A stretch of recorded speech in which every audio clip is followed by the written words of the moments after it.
Salut tout le monde. Ce soir, retour au Moyen-Âge, une époque où s'amuser signifiait bien autre chose que Netflix et la détente. Vous allez découvrir ce que les gens faisaient pour se divertir à l'époque où le Wi-Fi n'était même pas un rêve. Et croyez-moi, vous n'y survivrez probablement pas. Alors, avant de vous installer confortablement, prenez un moment pour aimer la vidéo et vous abonner, mais seulement si vous appréciez vraiment ce que je fais ici. Oh, et dites-moi d'où vous écoutez, votre pays et votre heure locale. Maintenant, tamisez les lumières, allumez peut-être un ventilateur pour ce doux bourdonnement de fond, et commençons ensemble le voyage de ce soir. Vous êtes dans une rue boueuse, l'odeur de la viande rôtie se mélangeant à quelque chose de moins appétissant. Autour de vous, les gens se rassemblent pour ce qu'ils appellent une bonne rire. Quelqu'un brandit un seau. À l'intérieur, un rat se tortille. Le jeu ? Le jeter dans un autre seau rempli de chats. Tout le monde applaudit, vous sursautez. Mais bon, c'est du plaisir médiéval. À l'époque, cruauté et humour partageaient souvent, pas souvent la scène. Les villageois organisaient des concours d'inconfort. Pensez aux jeux d'endurance. Par exemple, pour savoir combien de temps quelqu'un pouvait rester assis dans l'eau glacée avant de crier. Ou bien, ils faisaient défiler un fou du village sur la place en le bombardant de navets. Du TikTok médiéval, en somme. Vous croisez un groupe de parieurs sur le nombre de grenouilles capables de sauter d'une cruche de vin avant que l'une d'elles ne croasse, littéralement. Vous essayez d'avoir l'air amusé, mais c'est troublant. Pourtant, rire reste rire. Et les gens avaient besoin de se distraire des épidémies, des impôts et de ce voisin qui ne se lavait jamais. Les historiens se demandent encore si ces jeux visaient à renforcer la communauté ou simplement à apaiser l'ennui par un chaos partagé. Quoi qu'il en soit, cela fonctionna. L'espace de quelques instants, les paysans oublièrent leurs maux de dos et l'impossible loyer de leur seigneur. Certains chercheurs affirment même que ces divertissements cruels contribuaient au maintien de l'ordre social. Les gens exhalaient leur frustration en riant de l'absurde au lieu de se rebeller. D'autres pensent qu'il s'agissait simplement de la curiosité humaine, de notre sombre fascination pour le danger et l'inconfort. Vous vous éloignez des rires, peut-être un peu perturbés mais curieux. Parce que si c'était leur idée du plaisir, vous pouvez seulement imaginer ce qui est arrivé ensuite. Vous entrez dans une grande salle de pierre illuminée par des torches. L'air vibre de bavardage et l'odeur de viande rôtie s'épaissit autour de vous. Ce soir, vous êtes entré dans un lieu médiéval point festin. Le terrain de jeu idéal des riches. Oubliez la modération. Ici, l'excès est roi. Un serviteur passe en trombe, tenant en équilibre un plateau rempli de pâtisseries en forme de château. Au centre de la table, quelque chose bouge. Vous clignez des yeux, la tarte respire. La croûte se fissure et une volée de colombes vivantes surgit, voletant entre les chevrons. Tout le monde applaudit comme si c'était normal. Vous essayez de ne pas imaginer à quoi ressemblera le nettoyage. Les festins médiévaux n'étaient pas que des repas, c'étaient des spectacles. On y trouvait des bouffons jonglant avec des anguilles, des acrobates renversant des tables et des musiciens jouant des luths si désaccordées qu'ils pouvaient servir d'instruments de torture. Et puis, il y avait les arts culinaires. Des animaux entiers cousus ensemble pour former des bêtes mythiques. Une tête de cochon sur un corps de paon, pourquoi pas? C'est le dîner, pont et de sujet de conversation. Les nobles s'énorgueillissaient de leur extravagance. Plus le plat était absurde, plus leur rang social était élevé. On raconte l'histoire d'un duc qui servait des plats d'illusion, de la viande teinte en bleu et du pain en forme de poisson. Les invités faisaient semblant de savourer tout en priant secrètement pour obtenir quelque chose de reconnaissable, comme une pomme sans paillettes. Certains historiens affirment que ces fêtes étaient une démonstration de pouvoir. Les riches rappelaient à tout le monde qu'ils pouvaient gaspiller de la nourriture parce qu'ils savaient, d'autres pensent que c'était simplement de l'ennui, une version comestible de l'art du spectacle médiéval. Vous décidez que c'est probablement les deux. Vous tendez la main vers un verre de vin, mais il a un étrange goût de vinaigre.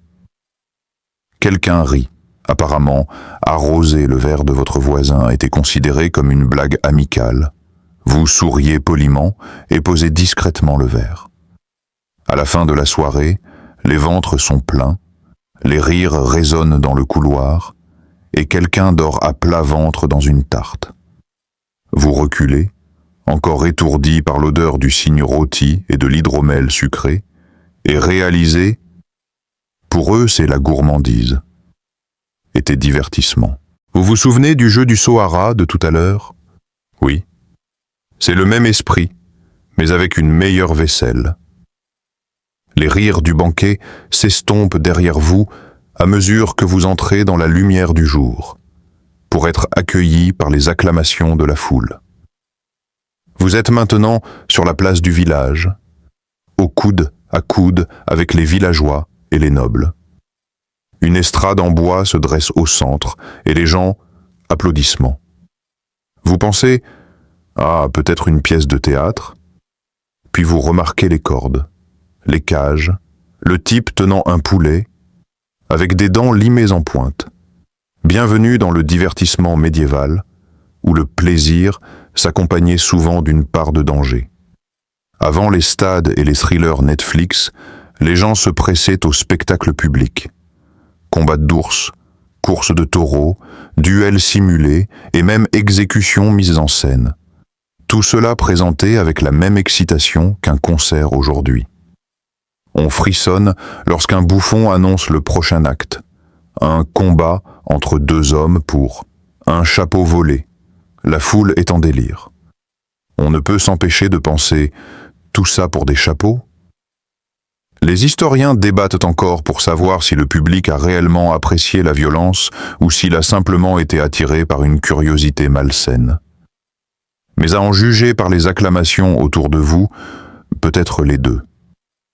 Le Moyen-Âge n'avait pas de cinéma, alors le drame s'est déroulé ici même, en direct, fort et d'un peu trop près. Et puis, il y avait les combats d'animaux. On pariait des fortunes sur des chiens terrassant des sangliers ou des coqs dressés se battant à la lueur des bougies. Un document mentionne même des singes déguisés en chevaliers se livrant à des joutes sur le dos de chèvres. On rit jusqu'à ce qu'on réalise qu'ils étaient probablement sincères. Le plus étrange, ces événements étaient adaptés aux familles. Les enfants s'asseyaient sur les épaules de leurs parents et grignotaient des noix grillées pendant que quelqu'un se faisait frapper à coups de bâton au nom de la justice. C'était la version médiévale d'un parc d'attractions, si votre attraction préférée impliquait parfois du feu. Et pourtant, malgré la brutalité, il y avait une émotion partagée, un battement de cœur commun. Ces spectacles rassemblaient les gens, brisaient la monotonie de la survie et transformaient le chaos en divertissement. On ne peut s'empêcher de se demander, si tout le monde riait ensemble de la peur, peut-être le monde serait-il devenu moins terrifiant. Alors que la foule se disperse et que vous enjambez des coques de cacahuètes, peut-être des coques de châtaignes, vous réalisez que la frontière entre l'horreur et l'humour est ténue, et vous n'êtes qu'à mi-chemin de l'étrangeté. Vous quittez la foule déchaînée et descendez vers les champs au-delà du village, où les rires résonnent à nouveau dans l'air, d'un genre différent cette fois. Pas de nobles, pas de plaques dorées, juste de la boue, de la musique et la joie que dégagent ceux qui ont travaillé trop dur pendant trop longtemps. Vous êtes arrivés au jeu du peuple. Un groupe d'hommes joue à un jeu qui semble à mi-chemin entre la lutte et le chaos. Ça s'appelle le bal de camp, un ancêtre du football américain, sauf qu'ici, le ballon est fait d'une vessie de porc gonflée, et le but semble être de l'amener au prochain village, de préférence sans mourir. On regarde les joueurs tacler, trébucher et parfois disparaître dans la boue. Quelqu'un crie « Il respire, je crois !» et tout le monde applaudit. Non loin de là, des enfants lancent des os en cercle, pariant sur des morceaux de pain. Deux vieilles femmes rient à gorge déployée en essayant de se tenir en équilibre sur des échasses en bois. On entend un jeune homme se vanter de pouvoir crier plus fort que le crieur public, et soudain, un crier le gagnant, sans doute celui qui n'a pas perdu sa voix. Les paysans médiévaux n'avaient pas grand-chose, mais ils savaient s'amuser avec de l'air ou de la boue, ce qui était plus facile à trouver. Certains historiens disent que ces jeux étaient des mécanismes de survie, permettant de garder le moral dans un monde épuisant.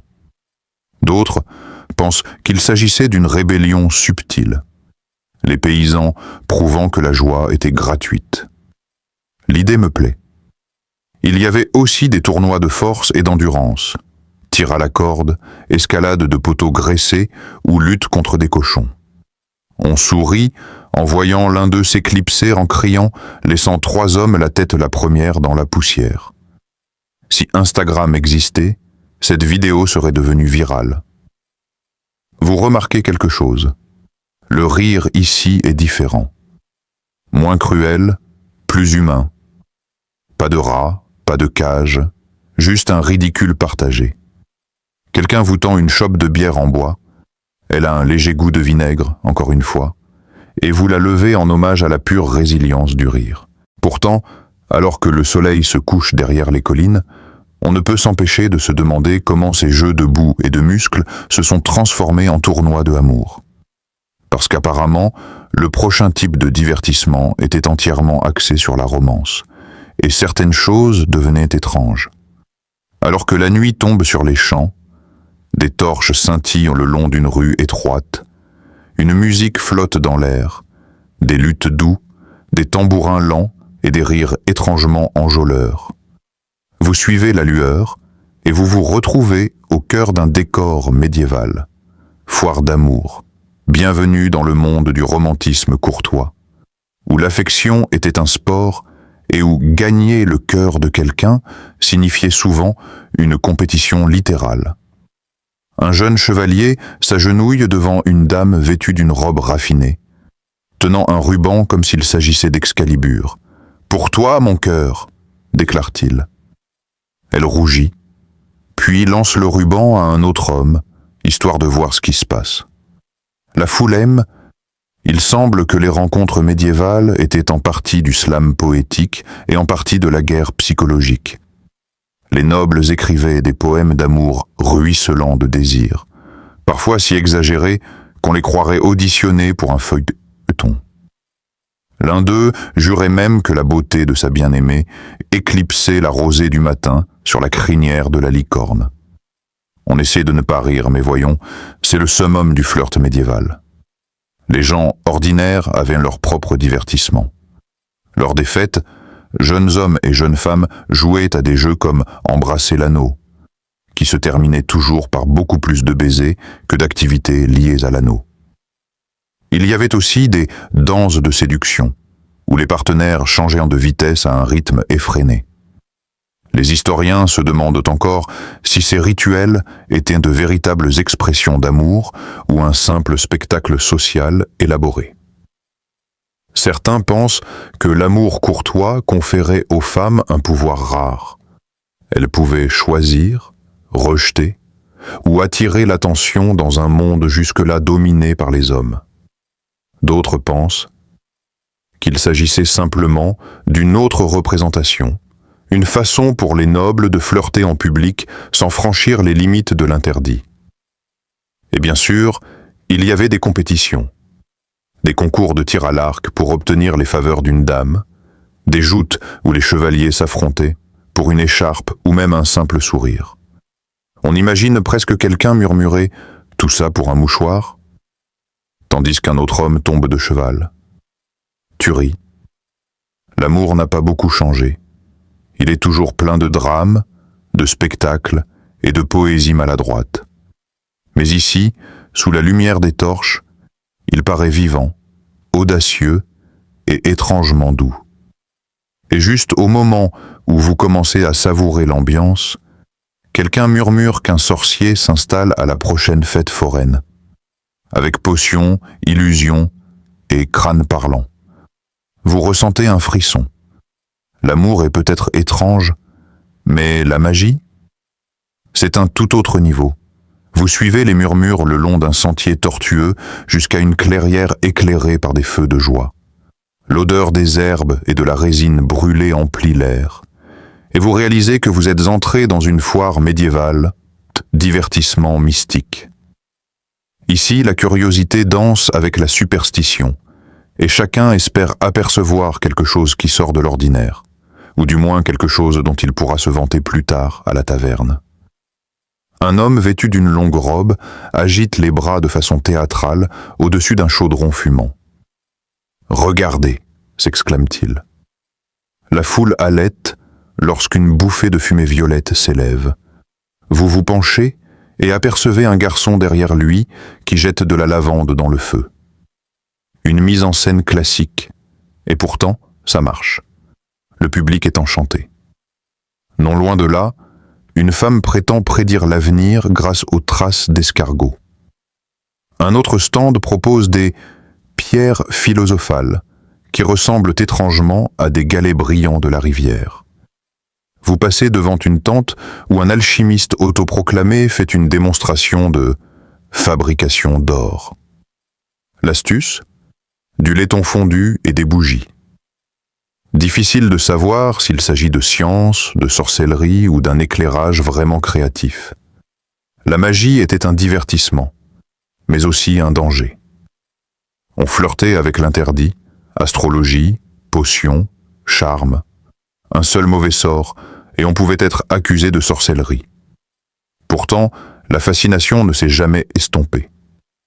Même les prêtres assistaient parfois à des spectacles de miracles, secrètement curieux de savoir ce que manigançaient les machinistes du diable. Les historiens débattent encore de la question de savoir si les peuples médiévaux croyaient.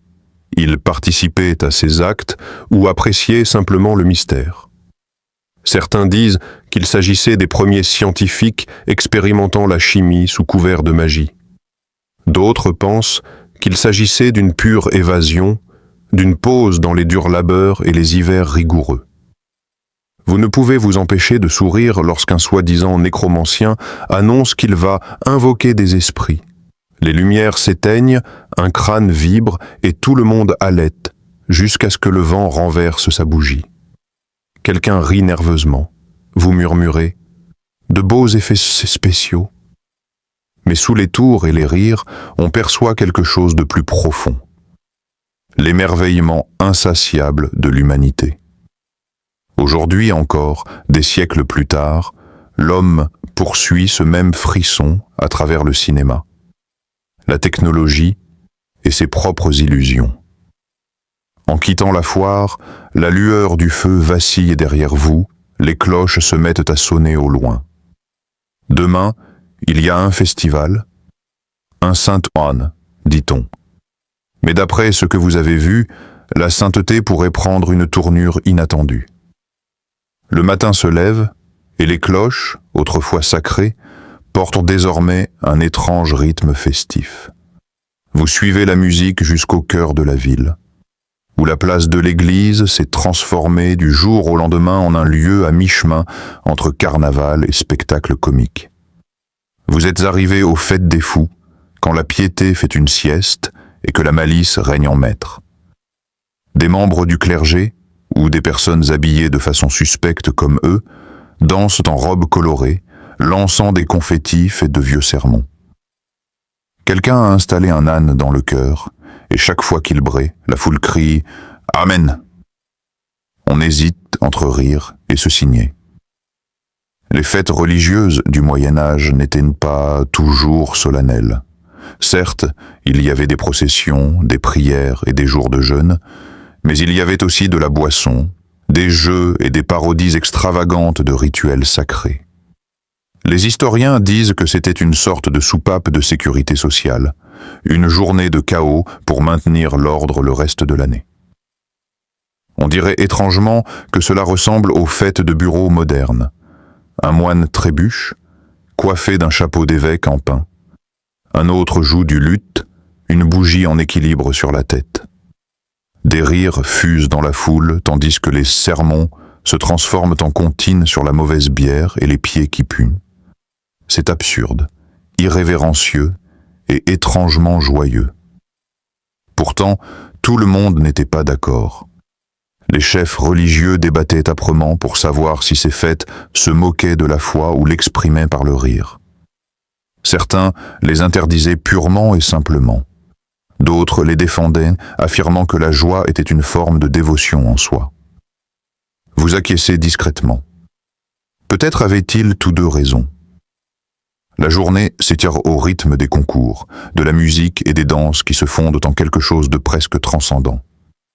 L'espace d'un instant, tous, riches, pauvres, sans ou non, partagent le même rythme, le même rire. On sent presque les siècles se dissoudre. À la tombée de la nuit, les bougies scintillent sur les vitraux, projetant leurs couleurs sur les fêtards. L'âne braie une dernière fois, comme pour annoncer la fin du festin. La foule applaudit. On ne peut s'empêcher de sourire. La frontière entre le sacré et le ridicule n'a jamais semblé aussi ténue, ni aussi humaine. Vous vous détournez, la musique s'éteignant, réalisant que cette étrange joie ne vous a jamais vraiment quitté.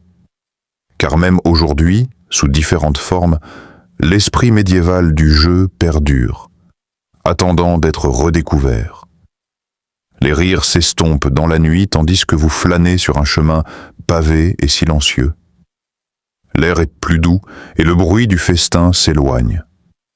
Vous souriez toujours, mi-incrédule, mi-admiratif.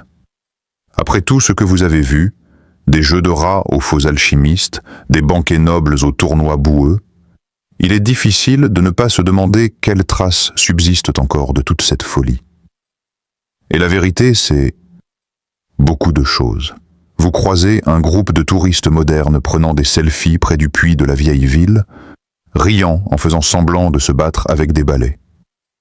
Quelque part, un artiste de rue jongle avec des torches enflammées tandis que la foule filme avec ses téléphones. Outils différents, même émotion. Les historiens diraient que le Moyen-Âge n'a jamais vraiment pris fin. Nous avons simplement troqué de vrais épées contre des écrans. Même nos divertissements font encore écho au passé. Les émissions de télé-réalité chaotiques, les concours culinaires qui célèbrent l'excès, les festivals costumés qui parodient l'autorité, autant de reflets de la joie médiévale. Le besoin humain de rire, de rivaliser et de faire semblant n'a jamais disparu. Il a simplement appris à se diffuser en haute définition. Certains chercheurs affirment que notre obsession pour les festivals rétro et les reconstitutions historiques n'est pas de la nostalgie, mais plutôt de l'instinct. Nous aspirons à nous connecter au courage absurde de ceux qui ont transformé les épreuves en célébration. D'autres pensent qu'il est simplement amusant de paraître ridicule en cotte de maille. Vous penchez pour la deuxième option, mais vous appréciez la poésie de la première. Vous inspirez profondément, l'air frais chargé d'un parfum de fumée et de terre. Au loin, les cloches sonnent à nouveau, non pas pour le culte ou la malice cette fois, mais pour la fin d'une nouvelle journée.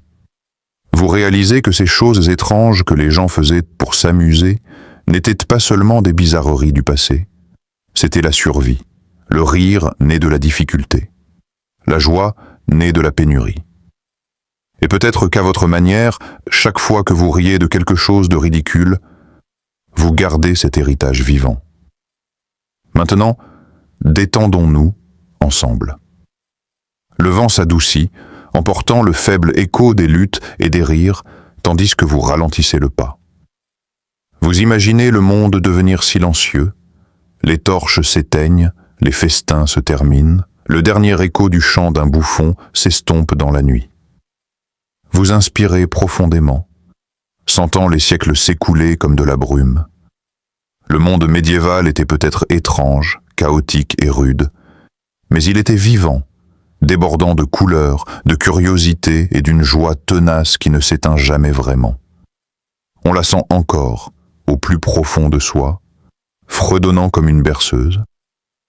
Fermez les yeux, laissez les rires et les cloches s'estomper dans l'obscurité. Demain apportera ses histoires, sa folie et sa magie. Fais de beaux rêves.